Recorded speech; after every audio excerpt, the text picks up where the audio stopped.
Salut tout le monde, c'est Raito, on se retrouve pour la review du chapitre 1055 de One Piece. Le chapitre était juste excellent, avec pas mal de choses sympathiques, et on va voir ça ensemble. N'hésitez pas bien sûr à liker la vidéo si jamais elle vous plaît, on vise les 1000 likes, ça me ferait super plaisir. Et pensez à vous abonner si vous aimez One Piece, cette chaîne devrait logiquement vous plaire, parce qu'on parle de One Piece chaque semaine pour tous les chapitres. Donc ça devrait être sympa pour vous. N'hésitez pas également à me dire en commentaire votre avis sur le chapitre, et mettez également une petite note sur 10. Bon, on va commencer par le combat entre Ryukugyu, donc l'amiral, avec Momonosuke, Yamato, même si Yamato ne va pas combattre les fourreaux rouges, du moins ceux qui sont présents. Franchement, le combat est assez cool et tout, et finalement, on va voir que quand même, l'amiral s'en sort pas trop mal, et encore, j'ai envie de dire, normal, parce qu'il y a que Momonosuke et quelques fourreaux rouges, Yamato ne combat même pas, donc j'ai envie de dire, heureusement qu'un amiral s'en sort, parce que sinon, bah, ça serait une catastrophe. Mais du coup, Momonosuke qui va demander à Yamato de ne pas intervenir, de ne pas combattre, parce que c'est son combat, c'est à lui de protéger le pays, et il veut montrer que quand les autres seront pas là, Luffy, etc., il pourra protéger Wano. Et ça c'est intéressant au final, parce que la détermination de Momonosuke va lui permettre de faire quand même des choses assez ouf, notamment d'utiliser le Borrow Breath, donc l'attaque de Kaido, donc voilà, très sympa,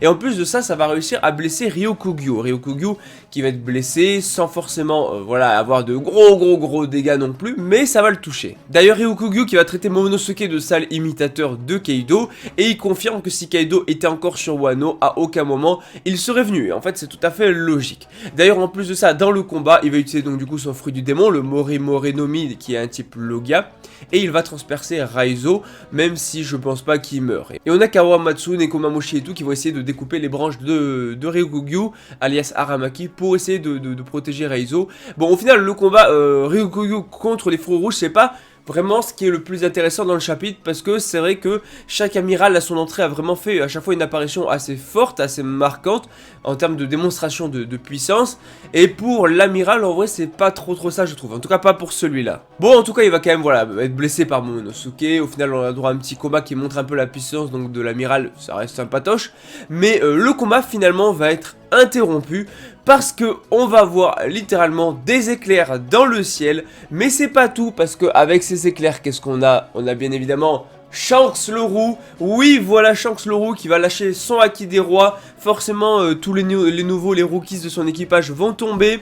C'est un truc de malade. Shanks qui va te balancer le haki parce qu'il sait de loin que certains comme Momonosuke et tout sont en danger. Donc pour les protéger, il va te balancer un méga haki des rois. Forcément, Ryukugyu il va être en mode ok, bon, vas-y, moi je suis pas venu pour me taper avec toi, Shanks, vas-y, c'est bon, j'arrête, on se calme, je m'en vais, ne t'inquiète pas, je touche plus à Momonosuke, je me barre de Wano.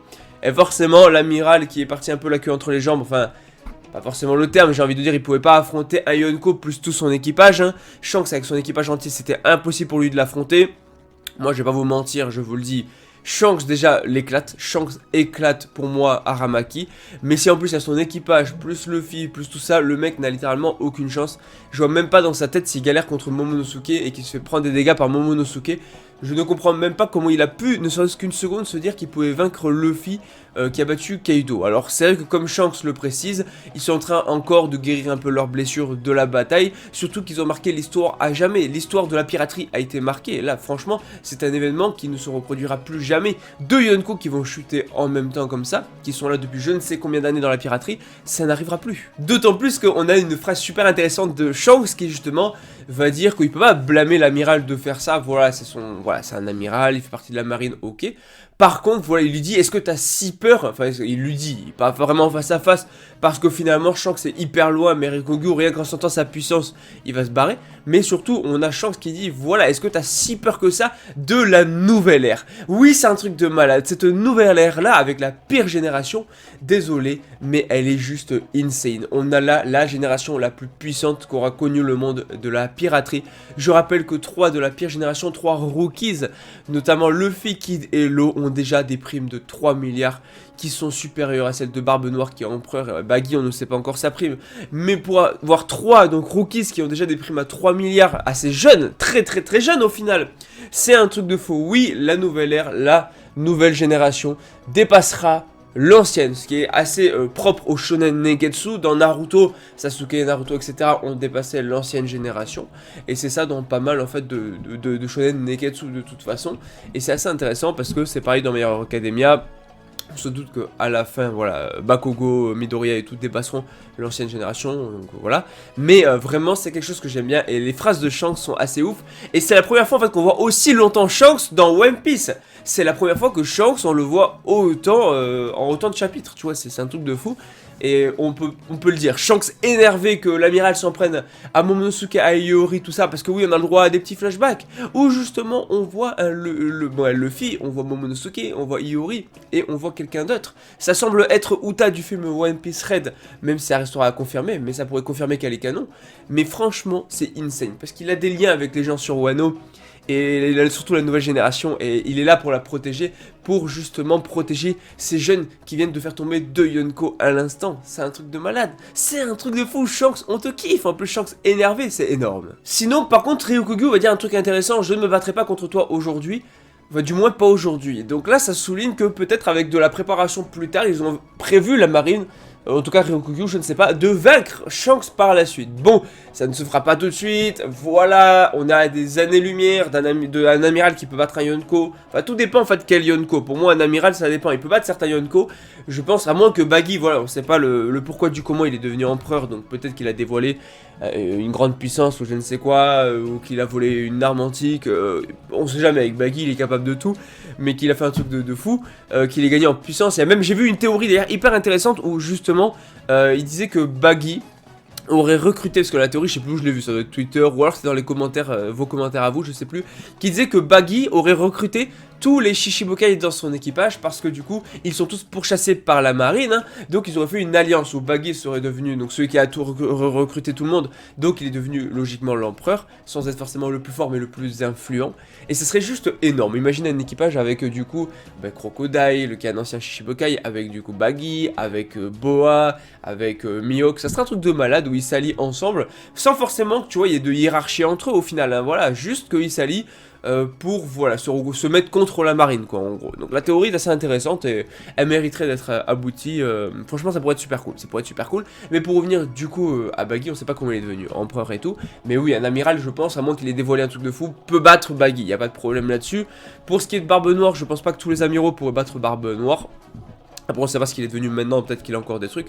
Après un Luffy ou un Shanks, je pense pas que maintenant il puisse être vaincu par des amiraux. Voilà, mais en fait comme quoi les amiraux peuvent battre des Yonko, mais en fait tout dépend de quel Yonko tu vois. Bon, en tout cas, voilà, on a Luffy, Zoro, Jinbei et Sanji qui justement ont regardé un peu le combat de loin tu vois, et qui sont au courant de tout ce qui s'est passé avec l'amiral, Momonosuke, tout ça. Et du coup qui sont en mode, voilà, il est parti et tout, on n'a pas eu besoin d'intervenir, il gère le petit Momo. Voilà, il se demande qui c'était ce Haki surpuissant. Et là, Luffy nous sort une phrase intéressante quand même, qui a à prendre avec des pincettes, parce que du coup, ça affirme pas à 100% qui c'est que c'est Shanks, mais suivant la trad, bien sûr, en tout cas la trad que j'ai dit, un visage familier vient de surgir dans ma tête, en souriant. Donc en fait, pour moi, Luffy a capté qu'il s'agissait de Shanks, hein, parce que voilà, un visage familier, on se doute qu'il pense à Shanks, et qu'il a capté que le Haki venait sûrement de Shanks. En tout cas, peut-être de la supposition de la part de Luffy, mais je pense en tout cas avec la tête que fait Luffy et ce qu'il dit qu'il a capté qu'il s'agissait de Shanks. Mais en tout cas ils étaient quand même prêts à intervenir dans le cas où l'amiral allait s'en prendre à Momonosuke et allait surtout blesser Momonosuke ou le tuer. Donc voilà, ils étaient prêts à intervenir et tout.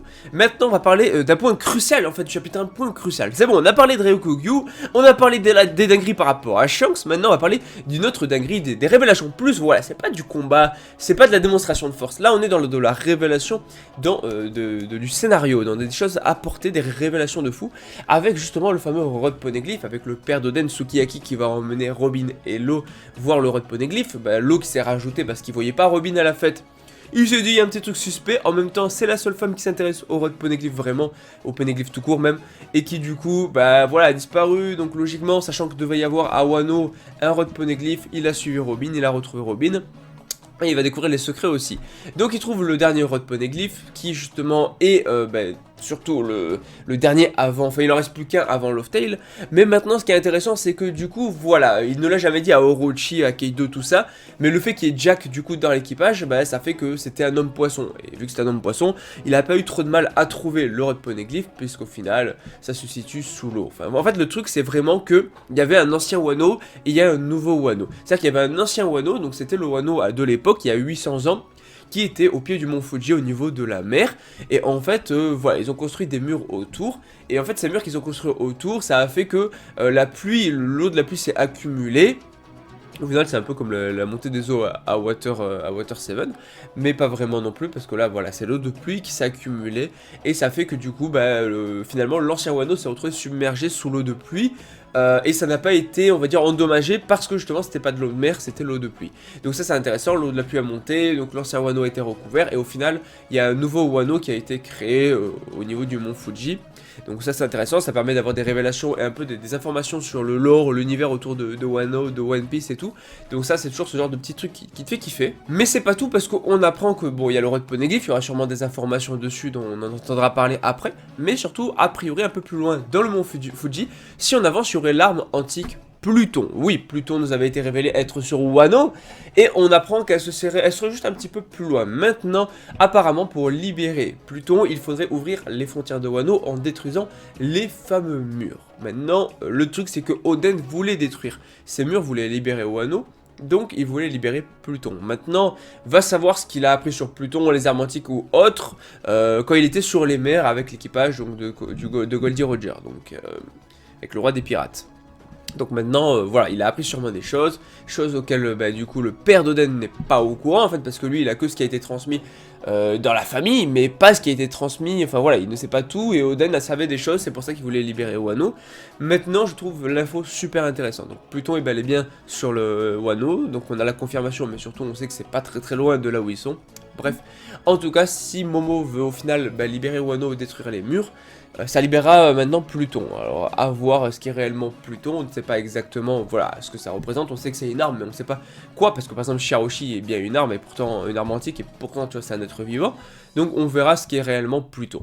Bon en tout cas moi je trouve vraiment le chapitre fou, il est fou. Parce qu'on enchaîne avec combat Ryugoku contre Momonosuke et les fourreaux rouges, même si c'est pas le plus intéressant, mais surtout Shanks qui va te balancer le haki des rois, ça c'était ouf, et qui va parler de la nouvelle ère, et en plus les révélations donc du coup sur le roi de Poneglyph et Pluton, qui sont vraiment pas mal du tout, plus Luffy qui est au courant a priori que c'est Shanks, en tout cas c'est ce que ça laisse supposer.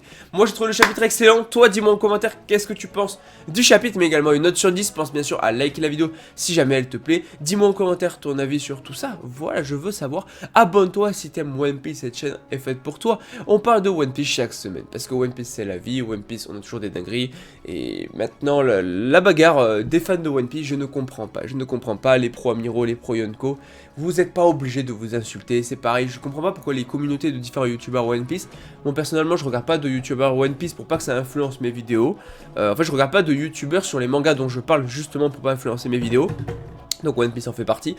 Mais je vois des guerres entre les communautés de youtubeurs, je ne comprends pas. Profitez de One Piece, vivez One Piece, partagez votre passion de One Piece. Pourquoi est-ce que vous insultez entre communautés de youtubeurs? Je ne comprendrai jamais.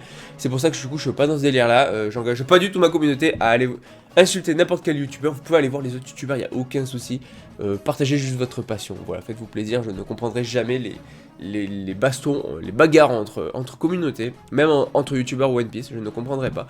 C'est pas mon délire, voilà, moi je kiffe dans mon coin avec vous, voilà, on se met bien, on discute et tout. Si je peux, après moi les autres youtubeurs, la seule fois où j'en parle c'est pour en parler en bien, jamais, si j'aime pas un youtubeur j'en parlerai juste pas. Voilà, faudrait que je sais pas si ça mériterait une petite vidéo sur la communauté One Piece, les youtubeurs One Piece.